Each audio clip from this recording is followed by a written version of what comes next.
Response میں جو خدشات کا اظہار کیا گیا تھا وہ آج کے تفصیلی فیصلے سے وہ خدشات صحیح ثابت ہو رہے ہیں۔ آج کے فیصلے بالخصوص اس میں استعمال کیے گئے الفاظ انسانیت، مذہب، تہذیب اور کسی بھی اقدار سے بالاتر ہیں۔ افواج پاکستان ایک منظم ادارہ ہے۔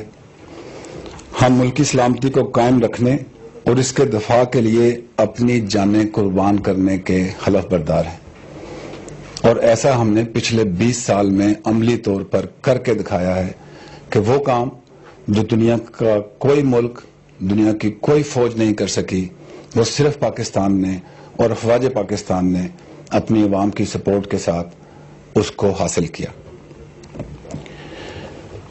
میں پچھلی بہت ساری پریس کانفرنسوں میں جب بھی آپ سے بات کی تو nature and character of war کے اوپر بات کی کہ ہم کنونشنل جنگ سے سب کنونشنل جنگ اور اس کے ساتھ لڑتے ہوئے بہتر ہوتے ہوئے آج ہائیبرڈ وار کا سامنا کر رہے ہیں۔ تو ہمیں اس بدلتی ہوئی nature and character of war کا بھرپور احساس ہے۔ اس میں دشمن، اس کے سہولت کار، اعلی کار، ان کا کیا ڈیزائن ہو سکتا ہے، وہ کیا چاہتے ہیں، ان سب کی بھی ہمیں سمجھ ہے۔ جہاں دشمن ہمیں داخلی طور پر کمزور کرتے رہے، اب اس داخلی طور پر کمزور کرنے کے ساتھ ساتھ بیرونی جو ان کی خطرات ہیں ان کی طرف سے بھی آوازیں اٹھ رہی ہیں۔ آپ نے دیکھا ہوگا انڈین آرمی چیف کا کل کا کیا بیان آیا، ان کی لائن آف کنٹرول پہ کیا کوششیں ہیں۔ تو میں بتانا یہ چاہ رہا ہوں کہ ملک کی سلامتی کا ایک اہم ادارہ ہوتے ہوئے ہمیں اس کمپلیٹ پکچر کی ویزیبلٹی ہے کہ کس طریقے سے پاکستان کو داخلی طور پر کمزور کرنے کی کوششیں ہوتی رہی اور ابھی بھی ہو رہی ہیں، اور اس کا فائدہ اٹھاتے ہوئے جو بیرونی خطرات ہیں وہ کیسے امپلیمنٹ ہو سکتے ہیں۔ اب ان حالات میں چند لوگ اندرونی اور بیرونی حملوں سے ہمیں اشتعال دلاتے ہوئے آپس میں بھی لڑانا چاہتے ہیں،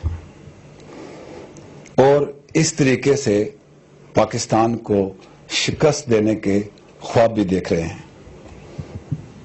ایسا انشاءاللہ نہیں ہوگا۔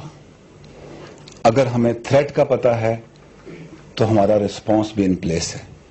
اگر ہم بیرونی حملوں کا مقابلہ کر سکے، اندرونی جو دہشت گردی تھی اس کا مقابلہ کر سکے، تو انشاءاللہ جو موجودہ ڈیزائن ملک دشمن قوتوں کا چل رہا ہے اس کو بھی سمجھتے ہوئے اس کا مقابلہ کریں گے۔ جیسا کہ آرمی چیف نے کل SSG ہیڈ کوارٹر کے اور وہاں پہ کہا تھا کہ ہم نے اس ملک کو استحکام دینے کے لیے بہت لمبا سفر کیا ہے، بہت قربانیاں دی ہیں، عوام نے دی ہیں، اداروں نے دی ہیں، افواج پاکستان نے دی ہیں۔ اس استحکام کو ہم کسی بھی صورت ریورس نہیں ہونے دیں گے۔ ہم اپنے قدم جو بڑھتے ہوئے قدم ہیں ان کو پیچھے نہیں ہٹائیں گے، اور اندرونی اور بیرونی دشمنوں کو انشاءاللہ ناکام کریں گے۔ افواج پاکستان صرف ایک ادارہ نہیں ہے، یہ ایک خاندان ہے۔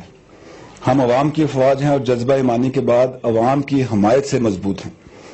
ہم ملک کا دفاع بھی جانتے ہیں اور ادارے کی عزت اور وقار کا دفاع بھی بہت اچھی طرح جانتے ہیں، لیکن ہمارے لیے ملک پہلے ہے، ادارہ بعد میں ہے۔ آج اگر ملک کو ادارے کی قربانیوں کی، ادارے کی پرفارمنس کی اور ہماری یکجہتی کی ضرورت ہے تو ہم دشمن کے ڈیزائن میں آ کے ان چیزوں کو خراب نہیں ہونے دیں گے، اور انشاءاللہ ہم ملک کا بھی، اس کی عزت کا بھی، اس کے وقار کا بھی اور ادارے کی عزت و وقار کا بھی بھرپور دفاع کریں گے۔ اب سے کچھ دیر پہلے آرمی کی وزیر اعظم پاکستان سے تفصیلی بات چیت ہوئی۔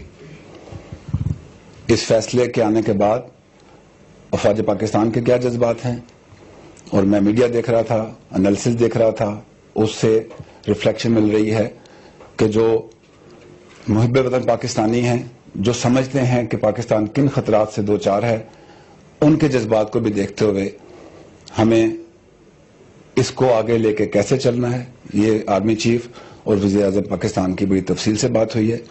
فوج اور حکومت پچھلے چند سالوں سے مل کر ملک کو اس طرف لے جانا چاہتی ہے جہاں ہر قسم کے خطرات ناکام ہو جائیں اور ملک اس طرف جائے جہاں ہم جانا چاہتے ہیں، اور انشاءاللہ وہاں ہم جائیں گے۔ جو آرمی چیف اور وزیر اعظم کی آپس میں بات چیت ہوئی، اس میں کیا فیصلے ہوئے، اس سے آپ کو حکومت تھوڑے عرصے میں آگاہ کرے گی۔ میری عوام سے درخواست ہے کہ وہ افواج پاکستان پر اپنا اعتماد رکھیں۔